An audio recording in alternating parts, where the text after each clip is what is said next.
This episode is sponsored by How to Talk to Your Kids About Alcohol. This is the most important course I have ever offered. The conversation about alcohol can be deep and difficult, and it can be a hard one to have with your kids. But this course transforms how you talk to your kids, your parenting, your journey, and it can help you create a relationship with your kids that's built on trust and respect and authenticity. In just a few hours, you'll learn how to talk to your kids about alcohol and, most importantly, how to keep them talking. How to Talk to Your Kids About Alcohol teaches you the biggest mistakes to avoid when it comes to your children and drinking. How to create relationships that are based on mutual trust, mutual respect, and openness. And what I wish I would have known as a kid before my first drink. And so much more. Please don't wait. Go to talktoyourkidsaboutalalcohol.com to learn more and enroll. Hi, this is Annie Grace, and I'm answering readers' questions today. And today's question is, hey, Annie, I work in the service industry. I work as a bartender and a waitress, and I'm around alcohol all the time. I have found it incredibly hard to stay sober where the triggers are everywhere. Is it even possible for somebody in the service industry to stay sober? So this is such a great question. And interestingly, the answer, first of all, is yes. In fact, we have literal bartenders who are very active in our community who don't drink at all anymore. And it's amazing too, because if you think about it, like how much power and influence does the person pouring your drink have? Especially if they're, so imagine this, you're sitting there, you're at the bar, the person pours you a drink, the bartender, and you're like, hey, you know what? It's been a hard day. I'll buy you one too. And the bartender's like, yeah, I'll have a Diet Coke. And you're like, wait, you don't drink? And the bartender's like, no, I don't drink anymore. And they're like, well, why are you a bartender? And then they like, how interesting is that? How much conversation can happen? So it's almost like, right, like the influencing factor to create change in the world is inside the place where, you know, anyway, you know what I'm saying. It's amazing. And I think it's really, really cool. We actually have somebody on our team whose husband owns a brewery. And it's just interesting because I think of the places that we should be having this conversation. And the whole idea of, oh, well, you could never do that or you could never be around that is based in this premise that you're going to want something, right? So if you really, really want something, so say, I desperately want cotton candy. Cotton candy is my end all be all. I love all the cotton candy. I believe provides me so many benefits besides the sticky fingers and sticky teeth. I'm like, cotton candy helps me to, you know, be more fun at parties. Cotton candy helps me to relax. It helps me fall asleep at night. It helps me loosen up in the bedroom. Cotton candy is like, makes me funnier. It for sure makes me a better dancer, all of these things, right? And then I go to a fair and there's all of these cotton candy vendors. And I'm incredibly tempted by all the cotton candy. Now, I'm only tempted by all the cotton candy because I have all of these beliefs about what the cotton candy does for me and what I believe cotton candy provides me as a benefit. That's the only reason. Because if I didn't have all those beliefs, and I'd never even seen cotton candy before in my life, I'd walk through this fair and I'd be like, huh, that's weird. Why are they eating something that looks like fabric? Like that literally looks like it should be like it's cotton. Like, why are they eating that? It doesn't look good at all. It looks like it would dry your mouth out, right? But the only reason is because I have all these beliefs. So if you're in a situation where you're exposed to it all the time, what's happening is that every single time you're exposed to it and you're triggered, you're coming up against one of the beliefs you have about alcohol. And that is a really good thing.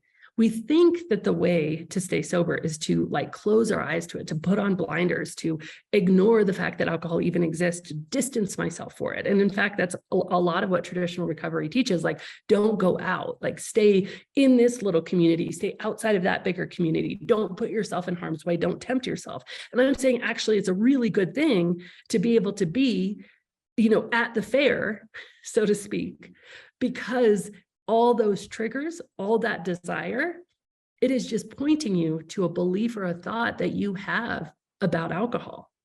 And the path to freedom is unwinding each and every one of those beliefs and each and every one of those desires. And in fact, interestingly, we have a program called The Path.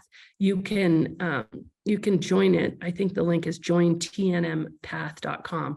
But we have a program that literally that's what it does. It has a whole section called Rewire, where we just go back through and unwind every single one of those behaviors. Not of those behaviors, of those beliefs, because the belief, the thinking is causing our behavior.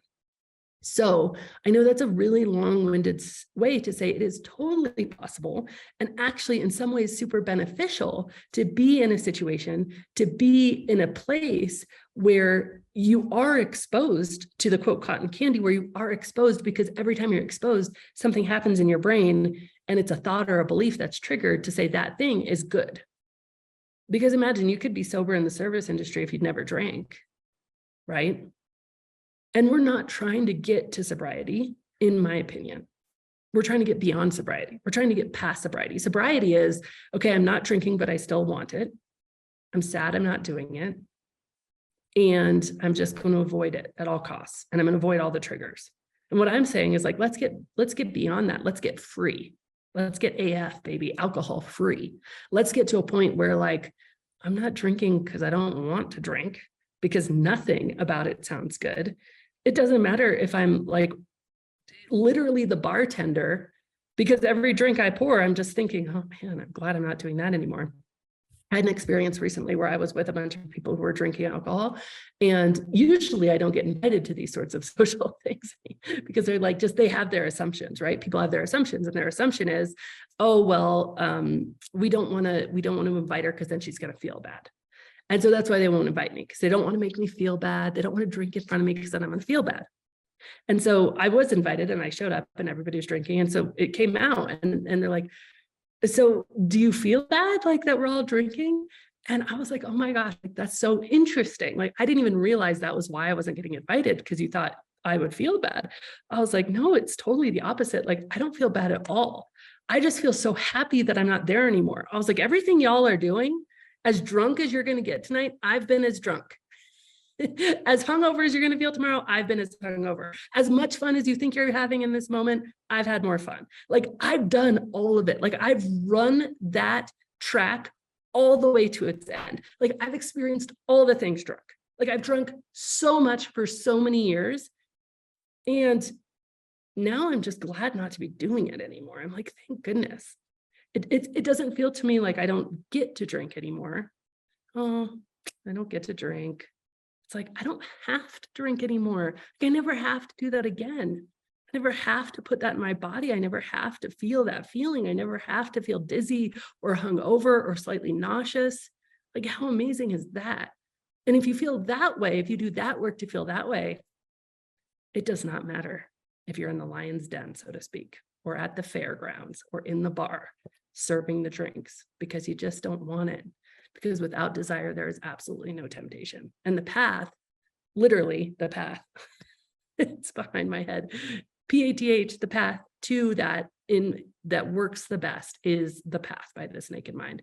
And we open a new class of that every month. So if it's not open right now, you can join a wait list, but it's jointnmpath.com.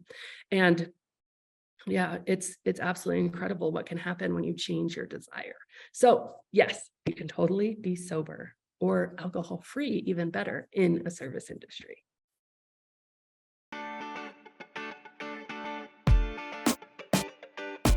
Wouldn't it be great if our children never had to go through the pain and challenges that we faced in our own relationships with alcohol?